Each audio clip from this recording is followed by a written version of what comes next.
Ce diaporama va vous présenter les intérêts de choisir le BTS Conception et Industrialisation en microtechnique, à Meurthe. Tout d'abord, nous définirons de manière générale à quoi correspondent les microtechniques. Ensuite, nous présenterons le contenu de la formation, avec des exemples de projets. Et enfin, quelles sont les perspectives après le BTS SIM. Héritière d'une tradition horlogère ancienne, la région a vu la naissance du nom microtechnique au début des années 80, quand la diversification a amené d'autres technologies dans l'horlogerie mécanique. Le professeur Louis Gavinier, de Besançon, a été un précurseur, pour la mise en avant dans la formation, du terme microtechnique au pluriel. La tendance incessante à la miniaturisation des objets, fait que les microtechniques ont toujours un bel avenir. Dans la vie de tous les jours, on est entouré d'objets microtechniques. Les images présentées ici montrent la diversité des domaines d'application. Tous ces produits sont fabriqués dans la région. Par exemple, en haut à gauche, l'horlogerie, au niveau du mouvement, mais aussi au niveau de l'habillage de la montre. C'est un secteur de pointe qui embauche. En bas à gauche, la bijouterie et le domaine du luxe. En haut au centre, la lunetterie, et notamment, le développement des nouveaux produits design. Au milieu de la diapo, le médical tient une part importante des microtechniques au XXIe siècle. À droite, les appareils électroniques et la connectique permettent d'intégrer de multiples technologies. Certaines entreprises travaillent à la fabrication de produits finis, mais de nombreuses entreprises sont sous-traitantes, dans des domaines spécialisés de la production.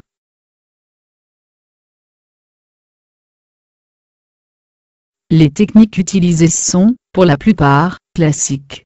On peut citer l'usinage, le décolletage, l'injection, ou le travail des tôles. D'autres techniques sont plus méconnues, comme la fonderie ou le travail des poudres. Les secteurs de la finition font partie également des microtechniques. Polissage, tribofinition, galvanoplastie, traitement de surface, revêtement en tout genre.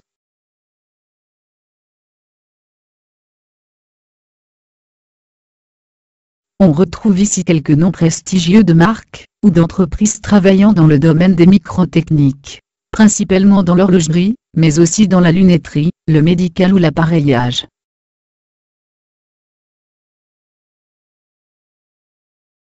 Il existe une volonté politique forte de développer les microtechniques en Franche-Comté. Des structures adaptées existent, pôles de compétitivité, centres de recherche, plateformes technologiques, groupements d'entreprises. La proximité de la Suisse, avec le développement autour de l'arc jurassien, est un atout fort. Enfin, le salon Microneura est mondialement reconnu comme le salon des microtechniques.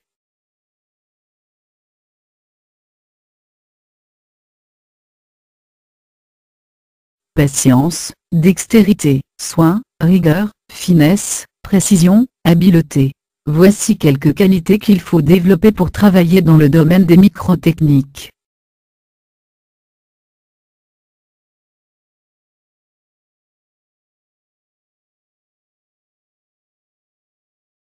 Présentons maintenant le positionnement des activités du BTS SIM, par rapport au cycle de vie du produit.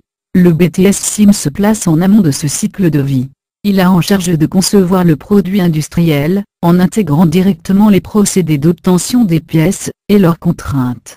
L'objectif est d'obtenir le plus rapidement possible, le produit numéro 0 de la version série. Cette double notion, de rapidité dans le développement, et de produits industriels, va amener des technologies nouvelles, que l'étudiant doit maîtriser. CAO électronique et mécanique intégrée. Numérisation 3D, prototypage rapide, coulée sous vide, fonderie à la cire perdue. L'apprentissage de ces outils, ainsi que des méthodes associées, se fera en première année.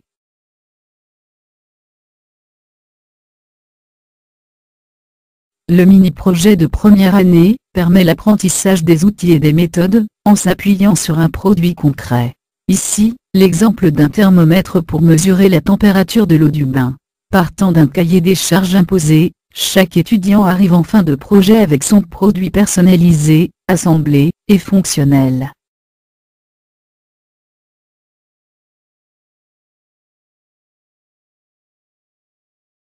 Après le stage industriel, qui a lieu entre les 2 années, les étudiants travailleront sur leur projet d'examen, dès le début de la 2e année. Les projets développés à Morteau par les étudiants, sont avant tout, réalisés en liaison avec un partenaire, qui peut être une entreprise, un laboratoire de recherche, une école d'ingénieurs. Ces projets seront de petite dimension, et pluritechnologiques.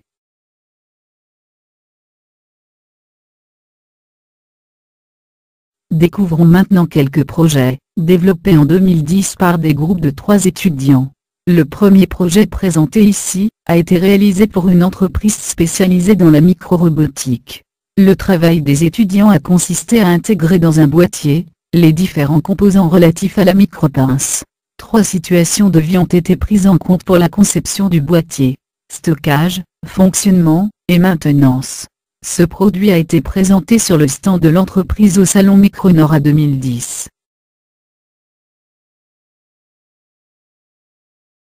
Ce projet, nommé Digiande, a été développé en partenariat avec l'école d'ingénieurs IACIFC, et l'entreprise virtuelle Biotica.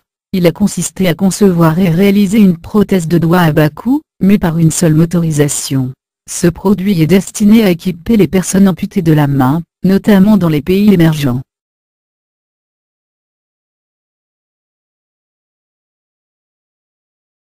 Voici un projet, le bridge auto-réglable, remarquable en bien des points. Tout d'abord, c'est une collaboration tripartite, impliquant l'entreprise Dinadan, la plateforme technologique Proto-Micro, et les 3 étudiants de BTS SIM. Ensuite, le produit conçu est de dimension extrêmement réduite, puisqu'il doit se placer dans l'espace laissé disponible par une dent arrachée. Enfin, le produit est novateur dans son concept. Il a été récompensé par le monde industriel, d'un micron d'or au dernier salon Micronora 2010. Les étudiants de l'École centrale de Paris, ont étudié le concept d'un scanner 3D à bas coût. L'étude qu'ils ont menée, a été reprise par un groupe d'étudiants de BTS SIM, afin de développer un produit plus intégré, pour déplacer une ligne laser de manière régulière.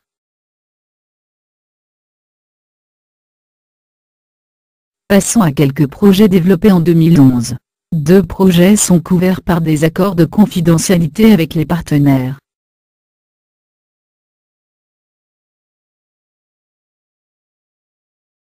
Ce projet, développé pour le laboratoire Spring 8, est un orienteur d'échantillons, qui sera placé dans un accélérateur de particules, au Japon. Sa conception doit prendre en compte des contraintes sévères de fonctionnement. Cet autre projet, en relation avec un laboratoire de l'École centrale de Paris, est dénommé Swirler. Il permettra d'améliorer la recherche de combustion des fluides, dans les turbines. Les contraintes de fonctionnement sont également sévères.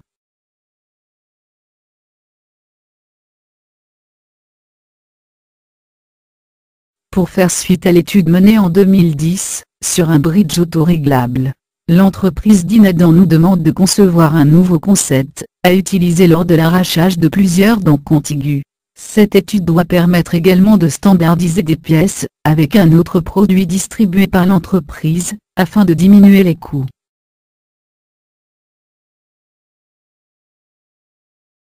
Ce diaporama se termine, en répondant à la question, que peut-on faire après le BTS SIM?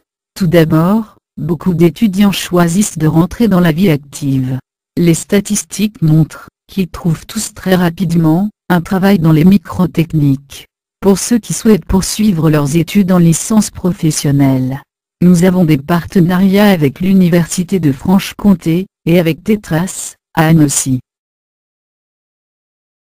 Les étudiants les plus motivés, seront accueillis dans des écoles d'ingénieurs, généralistes, ou spécialisés dans les microtechniques.